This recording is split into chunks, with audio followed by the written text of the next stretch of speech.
You can walk up to any random person on the street and ask them how they feel about snakes, and chances are their reaction will be somewhere between negative and extremely negative. But why? What exactly is the difference for these people between the snake and the next animal?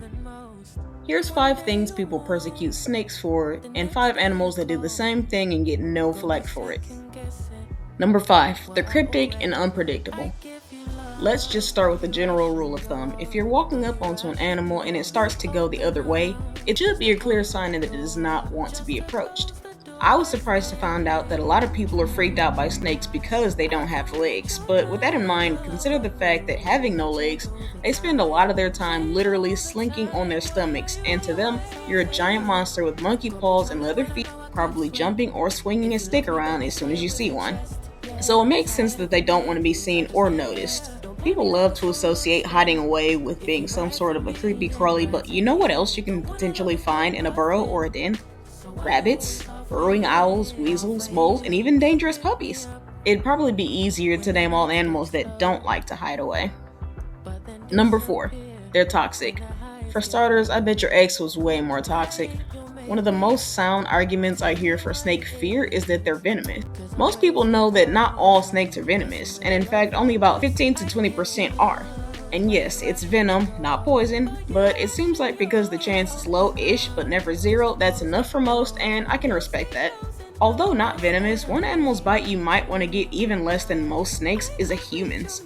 Human bites can deliver a host of bacteria in the saliva that can cause infections and complications, and sometimes can lead to things like arthritis, amputation, and occasionally death. Coupled with the fact that humans bite way more humans than snakes do, I think it's pretty obvious which one you should be more scared of.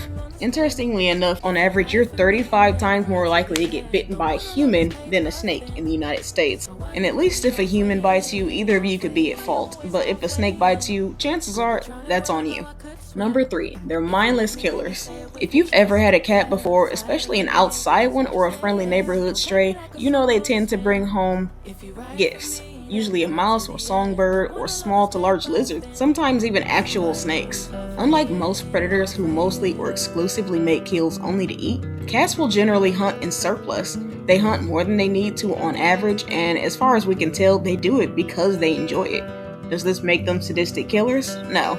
It makes them a predator, just following instinct, and it just so happens that the instinct to kill, if you're a wild carnivore, can make you very efficient at surviving pretty much anywhere there's food to catch. Some animals are just particularly good at it, so much so that it seems to come as naturally to them as breathing. Number 2, they're slimy. For starters, snakes are not slimy. Their texture varies between species and other factors, but if you're ever curious but don't think you're at the point where you want to hit up your local reptile shop and hold one, just think of the last time you spotted a snakeskin belt or coat. It feels mostly the same except, an actual snake would feel alive.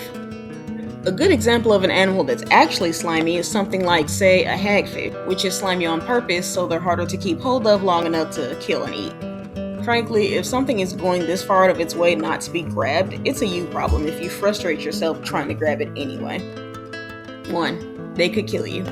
We've all heard the story about your uncle's, son's, cousin's friend from 3rd grade who knew this girl who had a pet snake, and how this usually unspecified snake, sometimes referred to as a python, would sleep in her bed with her every single night, which she found quite cute. But secretly it was measuring her while it grew over time, waiting until it could swallow her whole, and one day it did just that. First off, this is a pretty extreme case of trying to humanize an animal by assuming it has thoughts that complex, and even less likely they would think and plan the same way we do. Most humans don't even think the same way when it comes to certain subjects, but I digress. Go ahead and show me where the snake was keeping its tape measure. This isn't to say it's completely impossible, but the amount of confirmed cases of a snake killing and eating a person is so low, you might as well come to terms with the fact that you should be more scared of the nearest vending machine. I'm sorry to say, snakes aren't some super intelligent mastermind plotting on your downfall from the moment you buy it from the store. The average snake is less of a threat to you than your friendliest neighbor. But if you really want something to make you pick up your shoulder more often, here's a short list of animals that have eaten leagues more humans than snakes.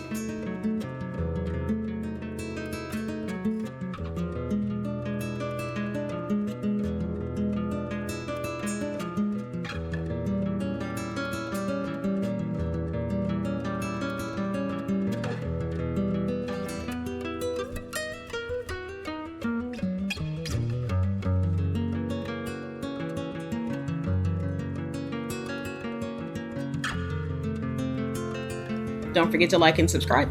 Bye.